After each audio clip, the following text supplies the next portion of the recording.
보름 전 군 복무 중에 성전환 수술을 이유로 강제 전역한 변희수 전 하사가 23살의 나이로 세상을 떠났습니다. 자연스레 성별과 장애, 인종과 성적 정체성에 따른 사회적 차별 대우와 혐오 표현을 금지하는 차별금지법이 다시 한번 논의되기 시작했는데요. 성소수자 이슈가 다뤄질 때면 항상 일각에서는 너무 과감한 정치적인 움직임이 오히려 사회적인 반발, 즉 백래시를 유발하지 않겠느냐고 이야기합니다. 그 경우 오히려 장기적으로 성소수자들에게 부정적인 영향을 줄 수 있겠죠. 과연 정말 너무 적극적인 성소수자 정책이 백래시를 부를 수도 있을까요? 이 질문에 답하기 위해 UC 리버사이드의 벤자민 B 신교수 연구팀은 2,400여 명의 사람들을 대상으로 설문 실험을 진행했습니다. 실험 참여자들은 성소수자 이슈에 대한 자신의 의견과 입장을 답한 후 5가지 기사 중 하나를 읽게 되었습니다. 첫 번째 기사는 그냥 총기 규제에 대한 진보적인 판결에 관한 내용이었죠. 두 번째 기사는 퀴어 퍼레이드, 세 번째 기사는 의회에서의 동성혼 허용 법안 통과, 네 번째와 다섯 번째는 각각 같은 이슈를 법정에서 그리고 국민투표에서 다룬 기사였습니다. 참고로 왜 첫 번째 기사만 성소수자 관련이 아니냐? 이번 실험에서 비교 기준점, 즉 통제 집단으로 활용하기 위함입니다.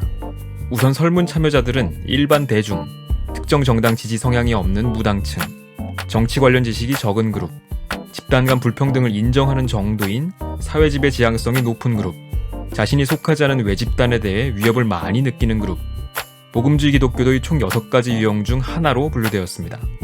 그리고 실험 시작 전에 동성혼에 대한 태도를 조사하자 우리의 직관과 걸맞게 외집단의 위협이 높은 그룹과 복음주의 신자 그룹에서 동성혼의 우호도가 가장 낮게 나타났습니다. 자, 만약 적극적인 성소수자 정책을 접한 후 백래시가 발생한다면 해당 기사들을 읽은 뒤에 사람들이 오히려 보수적인 입장으로 돌아설 텐데요. 과연 실제 실험 결과는 어땠을까요?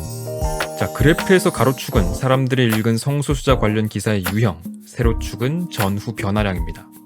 만약 점의 위치가 0보다 작다면 성소수자에 대한 인식이 부정적으로 변화했다는 뜻이죠. 물론 95% 신뢰 구간이 0에 걸치지 않아야 유의미한 변화가 발생했다고 볼 수 있습니다. 6가지 응답자 유형이 4가지 실험 조건에 참여한 결과 퀴어 퍼레이드 기사에 관한 2가지 케이스를 제외하고는 유의미한 변화가 없었습니다. 질문을 동성혼 찬반 여부로 했을 때에는 인식이 부정적으로 변한 케이스가 아예 없었고 오히려 증가한 케이스가 관찰되기도 했죠.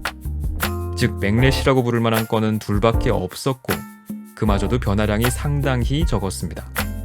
게다가 두 경우 다 퍼레이드이지 적극적인 정책이 아니었기에 너무 과감한 성소수자 정책이 백래시를 부를 수 있다는 주장은 그리 유효하지 않게 나타났습니다.